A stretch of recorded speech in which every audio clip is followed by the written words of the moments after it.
আসসালামু আলাইকুম। সবাইকে শুভেচ্ছা জানাচ্ছি মাসুম মাহবুব। ইরান একটা বড় ফরমেট এখন লড়াই শুরু করে দিয়েছে। সেটা কি? আমেরিকা ইরানের সাথে যতগুলো ফ্রন্টে অ্যাটাক করেছে প্রত্যেকটা কৌশলে ইরান তাদেরকে বিট করেছে। আমেরিকা সিজফায়ার করে আরেকটা বড় যুদ্ধের প্রস্তুতি নিচ্ছিল। ইরান সারপ্রাইজ অ্যাটাক করে জর্দানকে ১২টা বাজিয়ে দিয়েছে এবং জর্দানের মার্কিন যুক্তরাষ্ট্রের গর্বের F-35 ৩ টা ধ্বংস করেছে এবং আরো বেশ কয়েকটাকে ক্ষতিগ্রস্ত করেছে। এই খবরগুলো আমি কয়েকবার দিয়েছি আপনাদের। আজকে কুয়েতে আবার বৃহৎ আকারে অ্যাটাক করেছে। কুয়েতে আমেরিকার একটা ঘাঁটি নতুন করে আবার রিব্যাক করছিল। নতুন করে সংস্কারের কাজ চলছিল। সেটাকে অ্যাটাক করেছে। জর্দান, কুয়েত, আরব আমিরাত, কাতার এই প্রত্যেকটি দেশের ঘাঁটি থেকে আমেরিকান সেনারা পালাতে শুরু করেছে। বলা হচ্ছে যে আরব আমিরাতের একটি বৃহৎ ঘাঁটি থেকে মার্কিন যুদ্ধ বিমানগুলোকে সরিয়ে নেওয়া হয়েছে এবং সেই ঘাঁটি খালি করে ফেলেছে। কাতারের আল উদেইদ সবচেয়ে বড় বিমান ঘাঁটি খালি করে ফেলেছে। আমেরিকা ইউরোপ থেকে যে অস্ত্রগুলো, প্রতিরক্ষা ব্যবস্থাগুলো, যুদ্ধ বিমানগুলো এনেছে ইরান টার্গেট করে সেগুলোকে ধ্বংস করে ফেলেছে। এখন আরব সবাই ছুটে গেছে চীন, রাশিয়ার কাছে, ইরানের হাত থেকে আমাদের বাঁচাও। অন্যদিকে লোহিত সাগরে হুতিদের ধোলাই খেয়ে সৌদি আরব এবার ইয়েমেনে স্থল বাহিনী পাঠিয়ে একটা যুদ্ধের পরিকল্পনা করছে। ইয়েমেন বলছে তোমাদেরকে আমরা স্বাগত জানাই, আসো, ঠিক প্যাকেট করে পাঠিয়ে দেব। পাশাপাশি ইরানের যিনি খাতামাল আম্বিয়া গ্রুপের প্রধান, ইরানের খাতামাল আম্বিয়া কেন্দ্রীয় সদর দপ্তরের শীর্ষ কমান্ডার বলেছেন যে এই অঞ্চলে কফিন তাদের সামরিক সরঞ্জামের অবিচ্ছেদ্য অংশ হয়ে যাচ্ছে। অর্থাৎ আমেরিকা প্রতিদিন যে সামরিক অস্ত্র নিয়ে ইরান এই মধ্যপ্রাচ্যে প্রবেশ করছে, এবার তারা সেই অস্ত্র বোঝাই প্যাকেটগুলোতে তাদের সামরিক সদস্যদের, সেনাদের লাশ নিয়ে বাড়ি ফিরছে। তিনি বলছেন যে আমেরিকা যে ভুল করেছে ইরান সেই ভুলটি করবে না। বলছেন যে আমেরিকানরা এবং তাদের ভাড়াটে সৈন্যরা আজ অভ্যন্তরে গভীরে উপলব্ধি করছে যে এই অঞ্চলে তাদের কফিনগুলো তাদের সরঞ্জামের অংশ হয়ে গেছে এবং তিনি বলছেন যে সেই বয়োজ্যেষ্ঠ পথ প্রদর্শক আয়াতুল্লাহ আলীর কথা, খমেনির কথা বলছেন, তিনি যেই সুযোগটুকু দিয়েছিলেন বা ইরান আমেরিকাকে যেই এক্সিট রুটটা দিয়েছিল সেটা তিনি বেছে নেননি, বরং তিনি হত্যাযজ্ঞে মেতে উঠেছিলেন। মানে ট্রাম্প তার মাসুল এখন দিচ্ছে। পাশাপাশি তিনি বলছেন ইরানের সশস্ত্র বাহিনীর সমন্বয়ে দায়িত্বে থাকা সর্বোচ্চ অপারেশন কমান্ড ইউনিটের প্রধান, তিনি ওয়াশিংটন এবং জায়নবাদী আঞ্চলিক সহযোগীদের যে কোনো ধরনের ভুল অ্যাডভেঞ্চার ব্যর্থ করে দেবেন। দর্শক, আর আল জাজিরার গুরুত্বপূর্ণ খবরের শিরোনাম আমরা দেখলাম যে মার্কিন president Donald Trump board of piece কর্তৃক প্রণীত গাজা বিষয়ক একটি খসড়া শান্তি চুক্তিতে হামাস সম্মত হয়েছে। এই কর্ম পরিকল্পনা অনুযায়ী হামাস পর্যায়ক্রমে নিরস্ত্রীকরণ করবে, তাদের অস্ত্র জমা দিবে এবং একসময় গাজা থেকে ইসরায়েলি সেনা এবং তারা শর্ত দিয়েছে আগে গাজা থেকে সকল ইসরায়েলিদের সরিয়ে নিতে হবে। একটা ব্যাপার গেল। আর আজকে আপনারা জানেন যে সৌদি আরব এবং ইয়েমেনের মধ্যে উত্তেজনা ক্রমান্বয়ে বাড়ছে। এই অঞ্চলে বলা হচ্ছে যে যেকোনো সময় আরো বড় অ্যাটাক হতে পারে এবং স্পেনে মরক্কো থেকে ৬০,০০০ মানুষ অবৈধভাবে প্রবেশ করেছে। আপনারা সেই খবরটি হয়তো বিভিন্ন গণমাধ্যমের সূত্রে জেনে গেছেন। দর্শক, আর দুটো গুরুত্বপূর্ণ খবর দিতে চাই। সেটা হলো ইরান আমেরিকাকে বলেছে যে যদি তোমরা আমাদের দেশের ভেতরে অভ্যন্তরে কোনো বড় অ্যাডভেঞ্চার করতে চাও, স্থল অভিযান চালাতে চাও, আমরা তোমাদের স্বাগত জানাই। তোমরা লিগ্যাল ওয়েতে আসো এবং কফিন প্রস্তুত করে আসো। মানে ইরান রীতিমতো আমেরিকার সাথে এখন কি করছে বলছেন। ট্রাম্প সাংবাদিকদেরকে ইন্টারভিউ দেয়াকালে তার মুখটা ছিল ছাইয়ের মতো কালো। কারণ তার কাছে প্রতিনিয়ত যে খবরগুলো আসছে সেখানে তাদের সৈন্যদের প্রাণ হারানোর খবর আসছে, মূল্যবান যুদ্ধ বিমান ধ্বংসের খবর আসছে, আরব দেশ ছেড়ে যেতে হচ্ছে। আরবরা এখন আমেরিকাকে বলছে যে তোমাদেরকে যুগের পর যুগ যে টাকা পয়সা দিয়ে পালছি আমরা, তোমরা যে পালাচ্ছ আমাদের ফেলে, আমাদের রক্ষা করবে কে? আমেরিকা বলছে যে তোমাদেরকে রক্ষা করতে গিয়ে তো আমরাই শেষ হয়ে যাচ্ছি। আমার প্রতিরক্ষা ব্যবস্থা ধ্বংস হয়ে যাচ্ছে, আমার সেনাবাহিনীর সদস্যদেরকে মেরে ফেলতেছে ইরান। তোমরা তো আমাদের সাথে এই যুদ্ধে আসছো না, ইউরোপ আসছে না, ন্যাটো আসছে না, কি করব একা? তার মানে আরব এবং আমেরিকার মধ্যেও এখন বিশ্বাস অবিশ্বাসের দোলাচল শুরু হয়ে গেছে। হুতিরা বলছে যদি সৌদি আরব স্থল অভিযান শুরু করে, এটা হবে সৌদি আরবের রাজ পরিবারের পতনের মূল কারণ। পাশাপাশি ইরাক, ইসলামিক রেজিস্ট্যান্স সহ আরো কয়েকটি ফরম্যাট থেকে সৌদির তেল ক্ষেত্রে যে টানা আক্রমণ চলছে, এতে করে সৌদি আরব এখন ফুল ফ্রেমে লোহিত সাগরে তাদের পুরো জাহাজ চলাচল বন্ধ হয়ে গেছে। হরমুজ তো পুরোটা ইরান বন্ধ করে দিয়েছে। সৌদি আরবের হাতে হারিকেন ধরিয়ে দিয়েছে ইরান এবং তার প্রক্সি বাহিনীগুলো। এই অবস্থায় সৌদি আরব একটা বড় যুদ্ধের পরিকল্পনা নিয়ে এখন মাঠে নামছে। যেকোনো সময় শুনবেন সৌদি আরব এবং ইয়েমেনের মধ্যে রক্তক্ষয়ী যুদ্ধ শুরু হয়ে গেছে। কারণ দুটো প্রতিবেশী দেশ। আমরা চাই না মুসলিম দেশগুলোর মধ্যে যুদ্ধটা শুরু হোক এবং পাকিস্তানকে টেনে আনার চেষ্টা করছে এই যুদ্ধে সৌদি আরব। তবে এটি হবে খুব ভয়াবহ, কারণ পাকিস্তান যেহেতু সৌদির সাথে চুক্তি করেছে এক দেশ আক্রান্ত হলে আরেক দেশ পাশে থাকবে। পাকিস্তান যদি এই মুহূর্তে সৌদি আরবে প্রবেশ করে, পাকিস্তান কয়েক টুকরো হবে। কারণ আজাদ কাশ্মীরে জানেন যে প্রথম দফা নির্বাচনে প্রায় 40 জন প্রাণ হারিয়েছে এবং এই নির্বাচন বয়কট করেছে তেহরিকে ইনসাফ। কারণ তেহরিকে ইনসাফকে কোনোভাবে নির্বাচনে অংশ নেওয়ার সুযোগ দিচ্ছিল না, তাদের উপর বাধার পর বাধা। এবং মুসলিম লীগ, মানে আওয়ামী লীগ আর বিএনপি, মুসলিম লীগ এবং পিপলস পার্টির মধ্যে সংঘর্ষে 30 জনের উপর প্রায় 40 জন মারা গেছে। আরো দুটো ফেজে নির্বাচন হবে। আল্লাহ ভালো জানে সেই সময় আরো কত মানুষ প্রাণ হারাবে। এটা আজাদ কাশ্মীর, গিলগিট বালুচিস্তান, আজাদ কাশ্মীর এবং খৈবার পাখতুনখোয়া একটা আগ্নেয়গিরির মতো অবস্থায় আছে।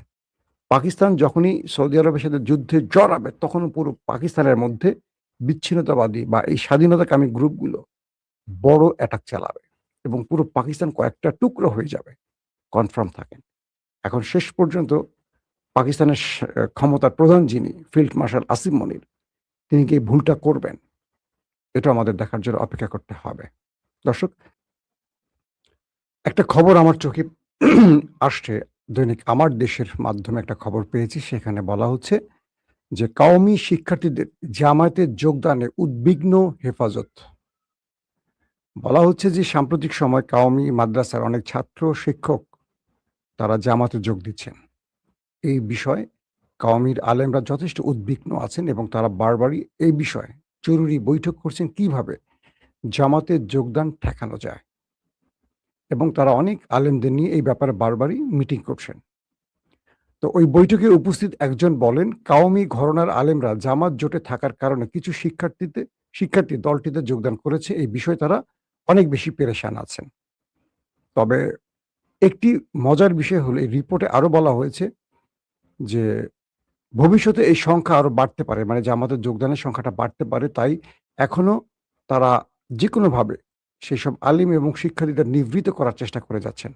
তবে বিএনপিতে অনেকে আবার যোগদান করছেন কওমির। সেই বিষয়ে হেফাজতে ইসলামের কোনো মাথা ব্যথা নেই। তারা জানাচ্ছেন যে বিএনপিতে যোগ দিতে পারে, কারণ তাদের এই বিষয়ে কোনো মাথা ব্যথা নেই। কেননা বিএনপি কোনো ধর্মীয় দল নয়। সেখানে কেউ যোগদান করলে আকীদায় কোনো সমস্যা হবে না। কেউ যদি জামাতে ইসলামীতে যোগদান করে তাহলে তার আকীদা নষ্ট হয়ে যাবে। তাই জামাতে যোগদানের বিষয়টি অবশ্যই প্রতিহত করতে হবে। আজকে আমার দেশ পত্রিকায় এই সংবাদটি আসছে একদম বলা যায় যে লিড, আপনারা দেখবেন যে লিড শিরোনামের কাছাকাছি একটা শিরোনাম করা হয়েছে। Second lead. অর্থাৎ হেফাজতের আলেমরা বলছেন যে জামাতে যোগ দেয়া যাবে না। সেখানে গেলে আকীদা নষ্ট হয়ে যাবে। তো তাকে প্রশ্ন করা হলো, অনেকে তো বিএনপিতে যোগ দিচ্ছে। তখন বললেন, না, এটা সমস্যা নাই। বিএনপিতে যে চাক যোগ দিতে পারে, আওয়ামী লীগে চাইলেও যোগ দিতে পারে। আপনারা জানেন যে কওমির অনেক আলেমরা আওয়ামী লীগের সাথে জড়িত আছেন, রাজনীতির সাথে সুসম্পর্ক আছে এবং আওয়ামী লীগকে ভোট দিয়ে থাকেন অনেক কওমির শিক্ষার্থী বা আলেম বা কওমি পন্থীরা। কারণ তারা ইসলামিক দল নয়, তাদের আকীদায় কোনো সমস্যা হয় না। সবাই বলবেন সুবহানাল্লাহ। আপনারা অনেকে আমাকে প্রশ্ন করেন, আমার সাথে কিন্তু সব শ্রেণীর আলেমদের সম্পর্ক ভালো। সব শ্রেণীর। আমি সব পক্ষেরই আলেমদেরকে সম্মান করি। বাট তাদের অনেক কাজের সমালোচনা করতে হয় মাঝে, মাঝে। আমার বিবেক বুদ্ধি যতটুকু আছে সেই আলোকে, আমি এত বড় স্কলার নয়, তাই বড় আলেমদের সমালোচনা করি না। এখন আপনারাই কমেন্ট করবেন যে কওমির আলেমদের আসলে ভয়টা কোথায়? দুজন মানুষকে নিয়ে কথাটা বলেছেন আওয়ামী লীগের এই নেত্রী, সবাই তাকে চেনেন। এমপি ছিলেন। একজন জিয়াউর রহমান আর বেগম খালেদা জিয়া। এবং জাঞ্জুয়ার মতো নাকি আমাদের প্রিয় মরহুম কোকো ভাইয়ের চেহারা হয়েছে। এই কথাগুলো গত ১৫ বছরে ক্ষমতায় বসে আওয়ামী লীগ প্রতিদিনই চর্চা করেছে বেগম জিয়া, জিয়া পরিবার, তারেক রহমান, জিয়াউর রহমানকে নিয়ে। ইন্টারেস্টিং ব্যাপার। ১৫-১৬ বছর শেখ হাসিনা এর চেয়ে জঘন্য ভাষায় খালেদা জিয়াকে কটাক্ষ করেছেন এবং বলেছেন যখন খালেদা জিয়াকে এক কাপড়ে ঘর থেকে বের করে দেয়া হয় তখন আমার নিজের মনে আছে, আমার ডিজিএফআই এর অনেক বন্ধুরা জানিয়েছে, অগ্রিম আমি তখন টেলিভিশনে চাকরি করি। তার বাসায় রিকভারি বোতল মাদক নিয়ে আমাদের ডিজিএফআই দিয়ে আসছিল এবং খালেদা জিয়াকে মদ্যপ বা মাতাল বা অশ্লীল প্রমাণের জন্য খেলাগুলো খেলেছিল। বাংলাদেশের প্রতিটা টেলিভিশন সেই সংবাদ লাইভ সম্প্রচার করে খালেদা জিয়াকে একটা মদ্যপ অশালীন খারাপ মহিলা প্রমাণের চেষ্টা করেছিল। আমি বিশ্বাস করি তারেক রহমানের মা, মানে আমাদের তো তিনি নেত্রী বা মা, তার চেয়ে অনেক অনেক বেশি আপন বা তার হৃদয়ে রক্তক্ষরণ হয়েছে তারেক রহমানের।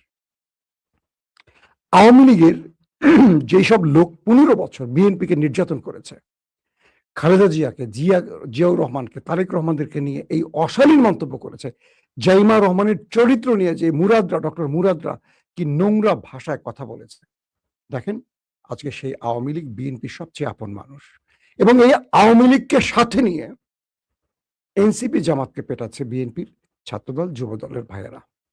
সোশ্যাল মিডিয়াতে নাসিরুদ্দিন পাটোয়ারির বেয়াদবির জন্য তাকে মারা হচ্ছে, যেখানে সেখানে তাকে প্রতিহত করা হচ্ছে, আঘাত করা হচ্ছে। আচ্ছা, এই নাসিরুদ্দিন পাটোয়ারিরা তো বিপ্লব করে বিএনপিকে ক্ষমতায় বসিয়েছে না? ধরলাম তার মুখ খারাপ, আমি জানি তার মুখ খারাপ। আমি একবার পাটোয়ারিকে বলেছিলাম যে ভাই তোমার মুখটা তো খারাপ, মুখটাকে একটু কি বলে জমজমের পানিতে ধুয়ে নিও। আমি তার এই বক্তব্যের পক্ষে না, কিন্তু কিছু জায়গায় আমি বিপক্ষে, সেটা আমি স্পষ্ট করব। যে বক্তব্যটি আপনাদের শোনালাম একজন গুরুত্বপূর্ণ আওয়ামী লীগের এমপি এবং তিনি বা এই গোষ্ঠীরই প্রতিদিনই এইভাবে বেগম জিয়াদেরকে নিয়ে অশ্লীল কথা বলতেন। ওই তারা কোথায় আছে? তাদের ব্যাপারে বিএনপির কোনো সিদ্ধান্ত আছে? আওয়ামী লীগ নিয়ে বিএনপির কোনো মাথা ব্যথা আছে? নাকি এখন বিএনপি জামাত আর এনসিপিকে নিয়ে মাথা ব্যথা? ছাত্রদলের পোলাপান দেখি ফেসবুকে লিখছে নাসিরুদ্দিনকে পাইলেই পিটাবে, আর আওয়ামী লীগকে নিয়ে তারা এখন একসাথে সহবাস করছে, মানে একসাথে বসবাস করছে। ক্ষমতায় থাকা অবস্থায় এই বিএনপি আওয়ামী লীগ দ্বারা এমন কোনো নির্যাতন নাই যেটা হয় নাই। ক্ষমতায় বসে সেই আওয়ামী লীগের চেহারাই বিএনপির মধ্যে ঢুকে গেল অদৃশ্যভাবে। এই দুজন লোক, একজন বর্তমান বিএনপির এমপি আমাদের নুরুল হক নুরু, আর একজন তারেক রহমানের রাজনৈতিক উপদেষ্টা। তাদের বক্তব্যগুলো শুনছেন। বিএনপিকে দেউলিয়া হওয়ার পথে, যে দলটার মধ্যে এত মেধাবী মেধাবী লোক থাকতে, যে লোক দলটাকে ভাড়া করতে হয় অন্য দলের কমেডিয়ানদের, মিথ্যুকদের এবং চাঁদাবাজদের, অন্য দলের টাউট বাটপারদের, বিকাশ নগদের এজেন্টদের, সেই দলটার কি অবস্থা হতে পারে? শেখ হাসিনা ইনু মেননদের ভাড়া করেছিল, আপনাদের মনে আছে না? শেখ হাসিনার পরিণতির কথা মনে আছে আপনাদের? বিএনপিতে এত এত মেধাবী লোক, দেশপ্রেমিক লোক আছে, কিন্তু দেখেন এখন টপ ফরম্যাটে কারা আছে? রাশেদের ইশারায় এনসিপিকে নিয়ন্ত্রণ করা হচ্ছে, এটা নাসিরুদ্দিন পাটোয়ারির অভিযোগ। তারেকের মতো পচা জিনিস এখন বিএনপির কাছে গ্রহণযোগ্যতা পাচ্ছে। বেছে বেছে ওই লোক রনিদের মতো অ্যাবনর্মাল লোকদেরকে এখন টকশোতে পাঠাচ্ছে বিএনপি। বিএনপি কি চায় আওয়ামী লীগের মতো তারা পচতে থাকুক? আওয়ামী লীগ একদিনে পচে নাই, বিপ্লব একদিনে আসে নাই। মানুষ আওয়ামী লীগকে ঘৃণা করেছে এই বক্তব্যগুলোর জন্য, এই অশ্লীল, মিথ্যুক, নোংরা, অজনপ্রিয়, ক্যারেক্টারলেস ব্যক্তিগুলোকে আওয়ামী লীগ সবসময় টপ বা ক্যামেরার সামনে বসাতো। মানুষের কাছে আওয়ামী লীগ একদিনে এই গণ অভ্যুত্থান সৃষ্টি হয় নাই। বিএনপি সেম, দেখেন বিএনপিতে অনেক মেধাবী লোক আছে। আমরা বিএনপির অনেককে চিনি যারা দীর্ঘদিন কাজ করেছেন তারেক রহমানের সাথে, তাদেরকে সিনে দেখবেন। আপনার সালেহ শিবলিকে কখনো সিনে দেখেছেন? আমরা লন্ডনে এক টিমে কাজ করেছি। তারেক রহমান যখন লন্ডনে ছিলেন, তার রাজনৈতিকভাবে তাকে মিডিয়ার পুরো সাপোর্টটা সালেহ শিবলি দিয়েছেন। কখনো তাকে দেখেছেন ফেসবুকে বড় আগডুম বাগডুম করতে, টেলিভিশনে? সে এখন তারেক রহমানের প্রেস সচিব। প্রেস সচিব নাম্বার 1 পজিশনে একেবারে তারেক রহমানের সঙ্গে চুম্বকের মতো থাকেন। তারপরে আছেন আমাদের আতিউর রহমান রুমান ভাই। 2nd প্রেস সচিব 2 তাদের ফেসবুক স্ট্যাটাস, তাদের বক্তব্য দেখেন তো ভালো করে। মাহাদি আমিন, তারেক রহমানের আরেক উপদেষ্টা। একসঙ্গে কয়েকটা দায়িত্বে আছেন তার। তার বক্তব্য দেখেছেন কত গোছানো, গঠনমূলক। এদেরকে খুব একটা টকশোতে দেখেন? রাশেদকে, রনিকে ডাকা হয়। কেন এই লোকগুলোকে বিএনপি পাঠাচ্ছে? বা এই লোকগুলোকে প্রমোট করছে কেন? তার মানে বিএনপিকে আওয়ামী লীগ বানাতে চায়। আবার মিডিয়াগুলো রাশেদ, রনিদের মতো লোকদেরকে ডাকে। এরা কেউ বিএনপির আসল লোক নয়, কিন্তু এরা এইটার জন্য। আজকে আপনি রাশেদকে টাকা দেন, নুরুকে টাকা দেন, ও মানে বিএনপির চেয়ে বেশি দেন, চলে আসবে। এরা রাজনীতি করতে আসে টাকার জন্য, পকেটের জন্য। গরিবের সন্তান টাকা মালিক হতে হবে। অল্প সময় ফ্ল্যাট, গাড়ি বাড়ি হয়ে গেছে। তাকে তার স্বপ্ন, ড্রিম প্রজেক্ট বাস্তবায়ন করতে দিচ্ছে না কে বা কারা। এটা আমার বিশ্বাস। আজকে এনসিপির নাসিরউদ্দিন পাটোয়ারি যদি বেয়াদব হয়, তাহলে আওয়ামী লীগের লোকগুলো 16 বছর যা করেছে, 16 বছরে তাদেরকে কি বলবে? আওয়ামী লীগকে সাথে নিয়ে বিএনপি এগুচ্ছে আর এনসিপিকে পেটাচ্ছে। আমার কথা হলো এনসিপিকে পেটান, পিটিয়ে আরো বড় রাজনৈতিক দল বানান, জামাতের জায়গায় বসান। যেটাই করেন, এনসিপিকে গুরুত্বপূর্ণ করতে হলে মারতে হবে, জেলে নিতে হবে, বাধা দিতে হবে। এগুলো করলে রাজনীতিতে বড় হওয়া যায়। এনসিপির পেছনে জামাত ছাড়া কেউ আছে? এনসিপিকে বড় করবেন কাদেরকে নিয়ে? আওয়ামী লীগকে দিয়ে? এনসিপি তারা বড় হবে, বড় হওয়ার মতো কিছু দেখাতে হবে। জামাত ক্ষমতায় আসবে না, কিন্তু জামাত ক্ষমতা থেকে নামাতে পারে। এটা হাসিনা মেনে গেছেন, বলে গেছেন, স্বীকার করে গেছেন এবং প্রমাণও পেয়েছেন। 24 আমার কাছে মনে হয় যে বিএনপির তারেক রহমান যেই আইডিওলজি নিয়ে রাজনীতি করেন, তাকে সেটা করতে দেয়া হচ্ছে না। আমি বারবার এই কথাগুলো বলি। আমার কাছে মনে হচ্ছে খুব কৌশলে বিতর্কিত লোকগুলোকে খুব ক্লোজ ফ্রেমে তারেক রহমানের কাছে ইনপুট করা হচ্ছে। টেলিভিশনগুলোতে অজনপ্রিয়, বাকওয়াজ, মেধাহীন লোকগুলোকে বিএনপির হয়ে প্রমোট করা হচ্ছে। এটা আওয়ামী লীগ বা একটা বিশাল পরিকল্পনার অংশ হতে পারে। কারণ টেলিভিশনগুলো নিয়ন্ত্রণ করছে এখনো ওই আওয়ামী লোকেরা। দেখবেন প্রতিটা টক শোতে বিএনপির লোক এনসিপি এবং জামাতের সাথে কথা বলে পেরে উঠছে না। ঠিক আওয়ামী লীগের যে অবস্থাটা, তখন কি করছে? রাশেদরা হারামজাদা, কুত্তার বাচ্চা বলে গালাগালি করতেছে। বিএনপি নেতারা হুমকি দিচ্ছে, মারতে যাচ্ছে, মুখে অশ্লীল বক্তব্য দিচ্ছে। রাশেদ, বাপরে বাপ, সে হঠাৎ করে বিএনপি হয়ে গেল গণ অধিকার থেকে, যে হাসিনাকে মা বলে ডেকেছিল রাশেদ বা নুরুরা। এই বিএনপি যখন রাশেদ বা নুরুকে ছেড়ে দিবে, রাস্তায় মানুষ পিটিয়ে সোজা করে ফেলবে। কেউ তাদেরকে মানে বৃষ্টি হলে ছাতা ধরার কেউ থাকবে না। দুদিন না খেয়ে থাকলে কেউ একবেলার খাবার প্লেট এগিয়ে দেবে না। এই নুরু রাশেদ এতটা পচে গেছে। তো আমার যদি মনে হয় যে বিএনপি তাদেরকে ক্লোজে ডেকে এনে একটু উপরে তুলে ফেলে দিতে চায়, তাহলে গুড। যদি বিএনপি তাদেরকে দিয়ে সামনে এগোতে চায়, তাহলে বিএনপি ফল্ট করবে। কারণ এই ইনু মেনুনরা আওয়ামী লীগের জন্য উপকৃত হয় না, বিএনপির জন্য হবে না। এটা বিএনপিকে আজকে হোক কালকে হোক বুঝতে হবে। হয়তোবা তখন বুঝবে যখন আর সময় থাকবে না। নাম্বার 3, বিএনপির রাজনীতিতে হঠাৎ করে যে অস্থিরতা দেখা যাচ্ছে, এটা আমি একটা খুব ষড়যন্ত্রের গন্ধ পাচ্ছি। যা তারেক রহমান কখনো বলেননি, যা করেননি বা করার কথা না, বিএনপিতে তাই হচ্ছে। কি? নাসিরউদ্দিন পাটোয়ারিদের বিরুদ্ধে ফোন চুরির মামলা দেয়া হয়েছে। তাদের ছেলেদেরকে চোখ অন্ধ করে দেয়া হলো, তাদের গাড়ি ভাঙা হলো, উল্টো তাদের নামে মামলা হলো মোবাইল চুরির। আমার মনে পড়ছে বিএনপি নেতাদের, আমাদের আজকে শিক্ষামন্ত্রী, তার বিরুদ্ধে ভ্যানিটি ব্যাগ চুরির মামলা হয়েছিল, আওয়ামী লীগ করেছিল। ঘরের টিন চুরির মামলা হয়েছিল, গরু চুরির মামলা হয়েছিল, মুরগি চুরির মামলা হয়েছিল। মনে আছে আপনাদের? বিএনপিকে সেই পথে হাঁটছে। আওয়ামী লীগ যা করছেন বিএনপি তাই করবে? তো করতে থাকুক। আওয়ামী লীগ তো 15 বছর টিকছে। বিএনপি কতদিন টিকে দেখি। কথাগুলো বিএনপির সমালোচনা করছে। কেন করছে বলেন তো? বিএনপিকে এই রূপে দেখতে চাই না। বিএনপিকে দেখতে চাই এমন একটা রূপ যেটা আমাদের স্বপ্নের রূপ। যেটার জন্য আমরা অনেক ত্যাগ স্বীকার করেছি, লড়াই করেছি, কষ্ট স্বীকার করেছি, অনেক কিছু হারিয়েছি। জীবন থেকে মূল্যবান অনেক কিছু হারিয়েছে। জীবন থেকে মূল্যবান 15টা বছর হারিয়েছি বিএনপির জন্য। বিএনপির থেকে ৳1 সুবিধা নিতে যাইনি, যাব না। আল্লাহকে সাক্ষী রেখে বলছি। আল্লাহকে সাক্ষী রেখে বলছি, লাইভ ব্রডকাস্টে আপনাদের বলছি, সুবিধা নিতে যাইনি, যাব না। আমি মাসুম সুবিধা নিতে চাইলে রাশেদদের চেয়ে অনেক গুরুত্বপূর্ণ জায়গায় যাওয়ার ক্ষমতা আল্লাহ আমাকে দিয়েছে, যোগ্যতা আমাকে দিয়েছে। কারণ আমি বিএনপির টপ ২ জনের সাথে কাজ করেছি, বেগম জিয়া এবং তারেক রহমানের সাথে। আমি যাইনি সেখানে, আমাকে ডাকা হলেও আমি যাব না। কারণ রাজনীতি হলো একটা পাপ। একটা পাপ। কি পাপ? এই দেশে আপনি রাজনীতি করে মানুষকে বাঁচাবেন, দেশকে রক্ষা করবেন, এটা একটা স্লোগান। মূলত সবাই পকেটের জন্য যায়। আমি পরকালকে বিশ্বাস করি, আল্লাহকে ভয় করি, কবরকে ভয় করি। সেজন্য রাজনীতি থেকে দূরে থাকি। কারণ মৃত্যুর পরে আমি আল্লাহকে কি জবাব দিব? ব্যক্তিগতভাবে একজনের ক্ষতি করতে পারি। রাজনীতি করলে পুরো ১৮ কোটি মানুষকে ক্ষতি করতে হয়, ঠকাতে হয়। সে কাজটা আমাকে দিয়ে হবে না। আশা করি বিএনপির ভাইদের জন্য যে নসিহতগুলো করলাম চিন্তা করবেন। এই কথাগুলো আওয়ামী লীগের জন্য বলতাম ১ম দিকে। তারপরে বলা বন্ধ করে দিয়েছি, কারণ আওয়ামী লীগ শত্রু বানিয়ে ফেলছে। এখন বিএনপি শত্রু বানাবে। এই মাসুম তো আমাদের লোক ছিল। এরকম কথা বলে কেন? কেন বলি? একটু কান পাতেন।